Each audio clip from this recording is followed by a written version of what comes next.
It's a great honour and a great privilege to be sharing my cricket knowledge and sharing the rooms of Pakistan. I must confess that I never would have ever thought in my wildest dreams that I'd be sitting inside the Pakistan dressing room.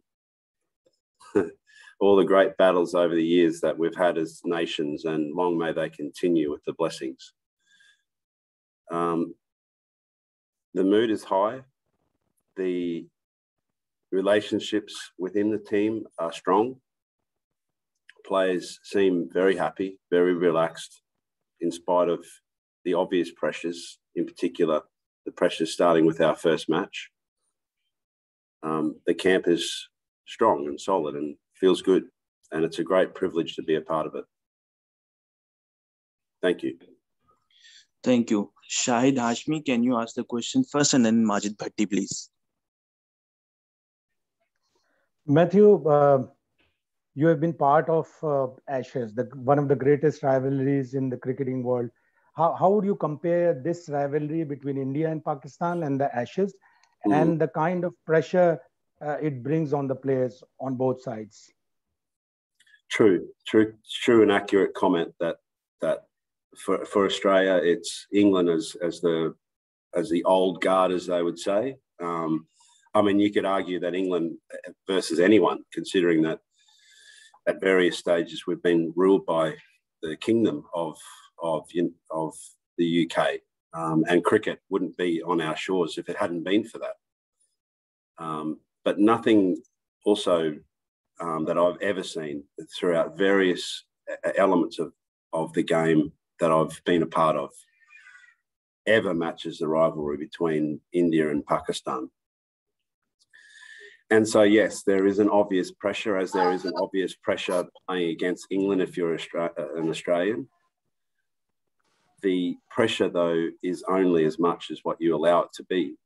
And all that can be done is done. Your preparation is there.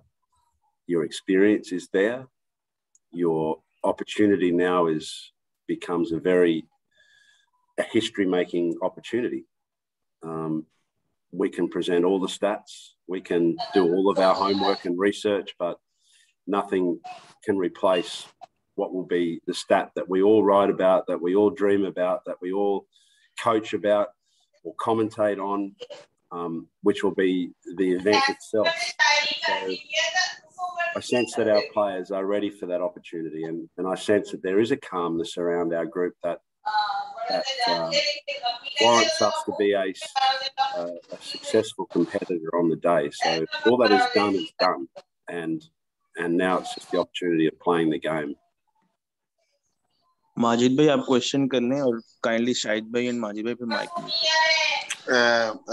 Matthew, this is your 3-4 weeks contract with the Pakistan cricket team.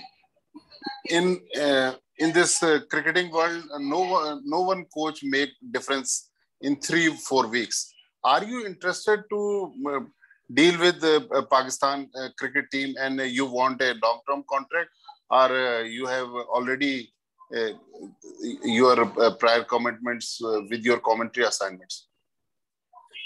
Yeah, thanks, Majid. In my life, I've never thought too much ahead. I know that seems strange, because from a cricketing point of view, I never felt like I was first selected. My wife and I would often talk about what we're going to do on the next tour, but we'd never look at 3, 4, 5 tours and expect to be playing. Excuse me, Matthew, please hold on. Majid bhai, kindly अपना mic mute कर ले. Go on. Okay. Thanks, Majid. Thank you. Yeah, so I have a lot of hats on at any one given time. I've got this one on today. Muji, your phone's still on. You just please silence your phone.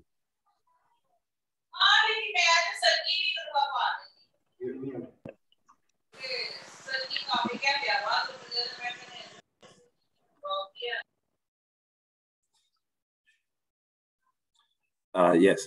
Sorry. So long term, I don't have an answer.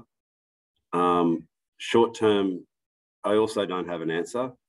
But what my point was is that I do have the answer for right now and how I'm feeling right now, and what I can contribute in a small space of time, which I'm excited about. I'm looking forward to. And I felt like I've made some really lovely connections with the boys and the group in general.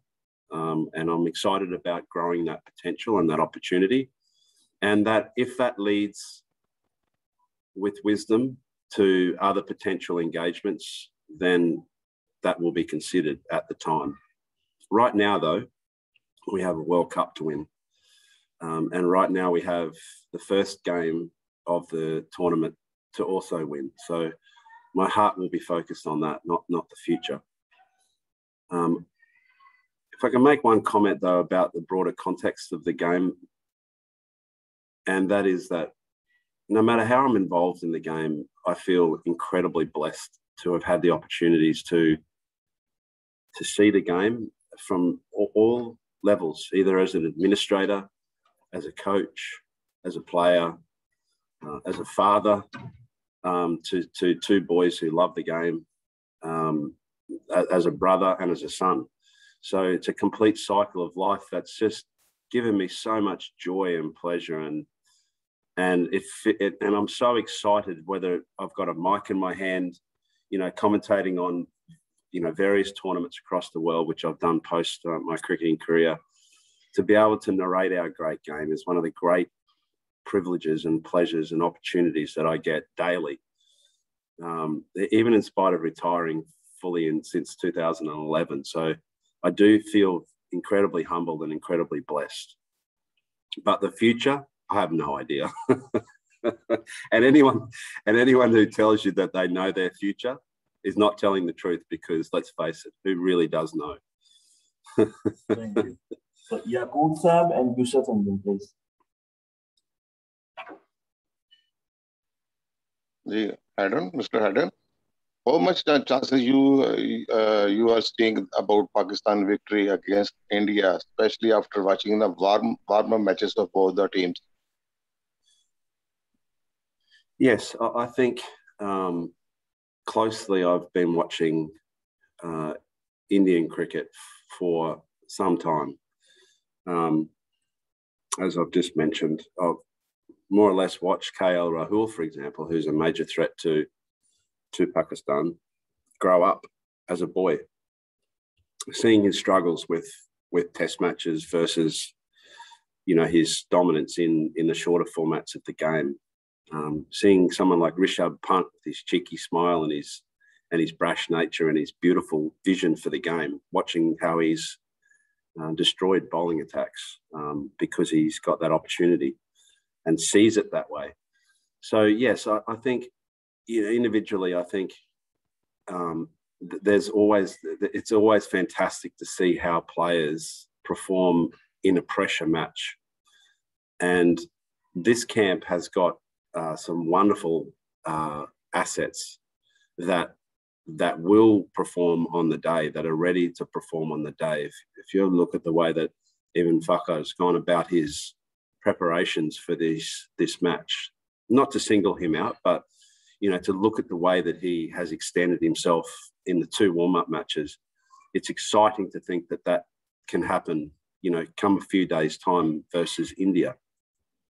Baba too, and Rizwan, the top three, I think, are, such a critical part of performance here in the UAE. Generally speaking, when the power plays have been, such a significant part of T20 cricket in the UAE, and there have been a few exceptions, but most sides that win the power play win the match. And you don't necessarily win the power play by being overly aggressive. So I think that we have a very strong batting combination, including Hafiz as well, inside that knowledge and that wisdom and that ability to be able to build and create opportunities at the top of the order is certainly, from a batting sense, our strength. Big totals here are never going to be achieved. the 200 plus totals, I feel are going to be, it would take something extraordinary on the day for that to happen. So average scores roughly, Sharjah 170, Abu Dhabi 170, Sharjah 150, and here in Dubai, that 170 potentially is kind of like what we're looking at. So we're not talking about 10s and over from the start of play. So I do think that we've got a very, very balanced and strong batting lineup. How you see the role of Babar Azam and Shaheen Afridi in this World Cup? Key roles. We saw last night Shaheen Afridi bowled the penultimate over in T20 cricket. He bowled the 19th over, and he got hit for 2 4s. One was a streaky 4. It was a slog shot that got an inside edge and beat Rizwan.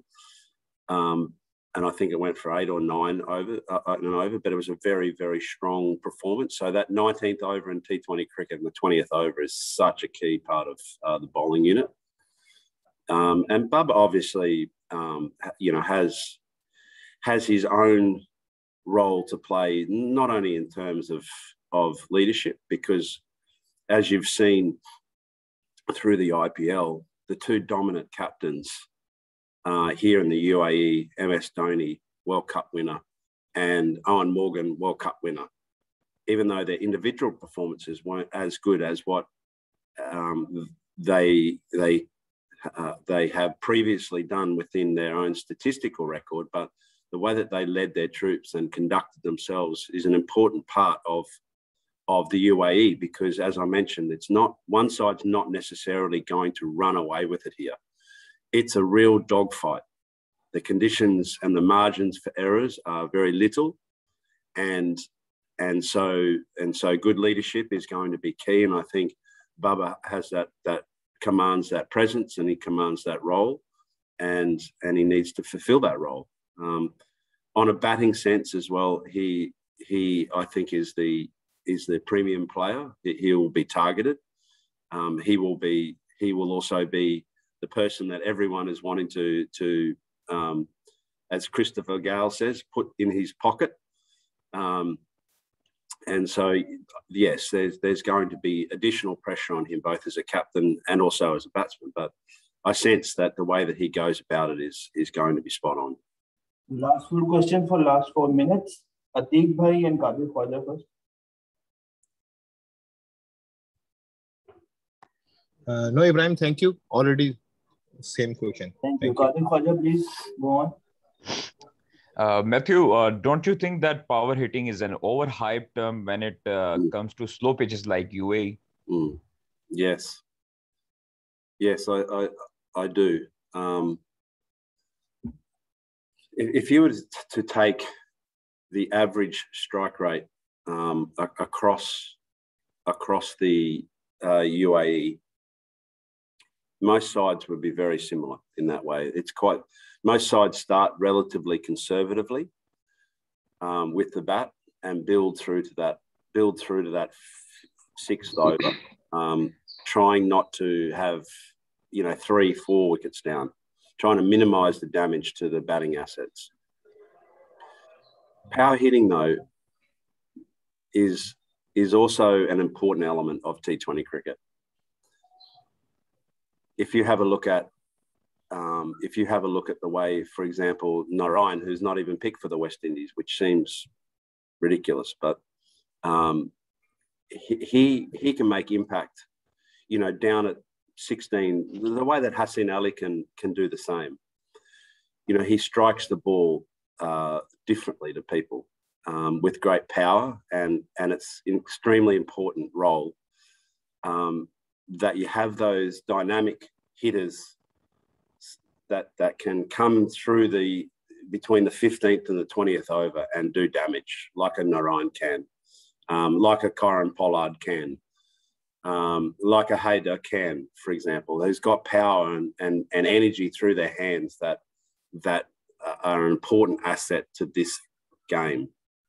So underrated is probably too strong a word, but certainly used with wisdom and combined with the opportunity that the game provides. Power hitting and power hitters are a key asset to any side, and every side has one or two. Australia has Maxwell. India has Hardik Pandya. South Africa has the boy that played last night, great power hitter. They all have that strong presence in a power hitting asset, but batsmanship still wins. It's still average play and average scores and targets need to be set accordingly. Last two questions, Abbas Reza and Abu Bakr. Hello, Hayden. Hi, Abbas. My question is, if there is an opportunity to play Fakhr Zaman at the top of the order and utilize his present form. Is there an opportunity? Can we utilize Fakhr Zaman at the top of the order as an opener? Oh, look,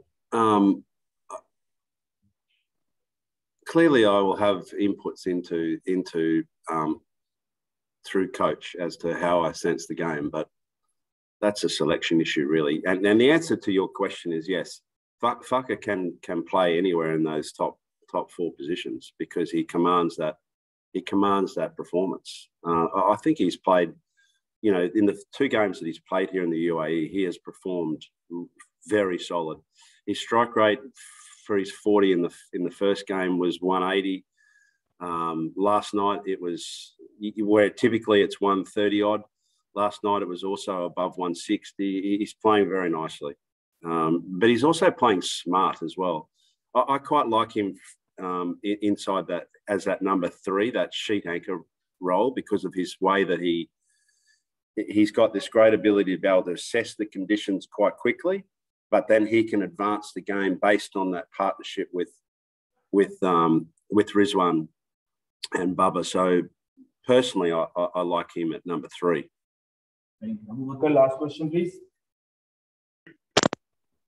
Hello, Hayden. We all know that you have a short assignment with Pakistan team, but what do you think? What one thing you're gonna put in the Pakistani player for this cup? I'd like a World Cup. That'd be one thing that'd be nice, wouldn't it?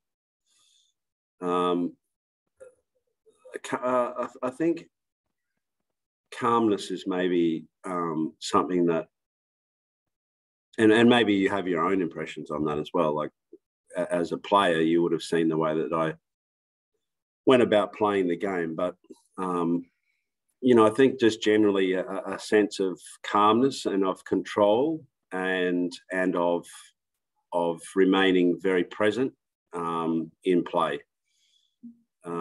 Because World Cups are, they're such a challenging thing, and playing multiple World Cups, it's been such an important part of, my life. And one of the things that I've learned is that for whatever reason, you're always under pressure. So you don't need to create, pressure environments additional to what the game demands.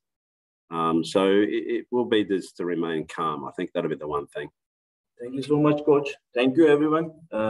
Coach has a meeting after this. Thank you so much for your. Bye for everyone.